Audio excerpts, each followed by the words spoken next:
Hi guys, this is your video explanation for the first review question for the big questions of the course. So the first one is fixed or flexible. What perspective should we take on the law? Should it be changeable at all? Are the laws that we designed in 1867 by the founding fathers of Canada and the people who have devised the Canadian Criminal Code, should those laws always be the laws of Canada? Or should they be flexible or changeable? Should we be updating our laws to reflect our current society?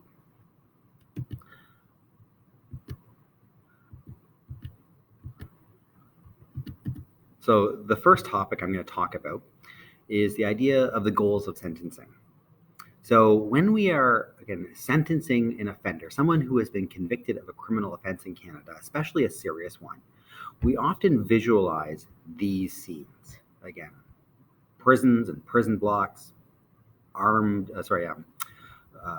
prisoners behind bars, and big prisons with chain link fences and barbed wire fences.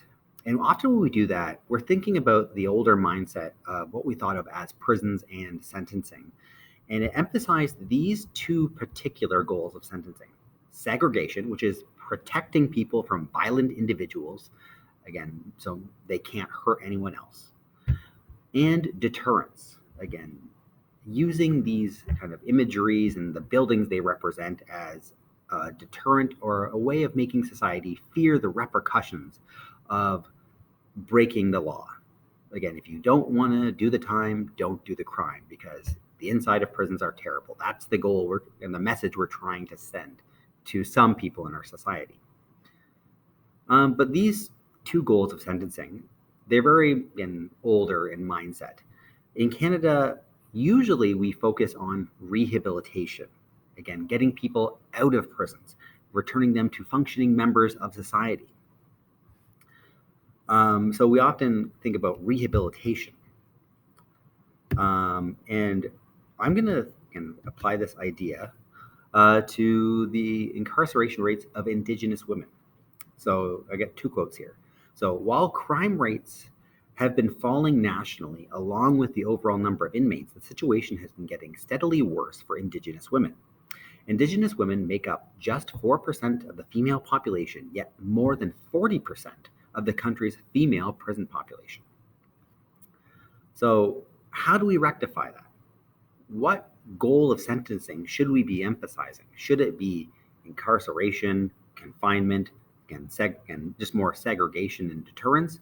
Or should we be pushing more and more towards rehabilitation to make up for this somehow extraordinarily disproportionate outcome of our incarceration policies in Canada? How is this even possible?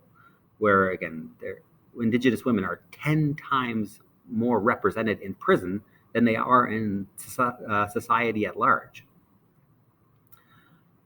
So should we be considering this healing lodge as a potential way of kind of making up for this kind of disproportionate outcome? Or is this going too far? So I would like you to watch it and just consider it. So when you're writing your solution or your answer for this first big question, you can tie in the ideas I talked about here, but I would also like you to tie in the other ideas we've talked about throughout the entire course from beginning to end.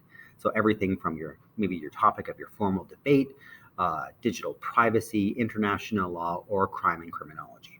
It's your choice. Show me what you know.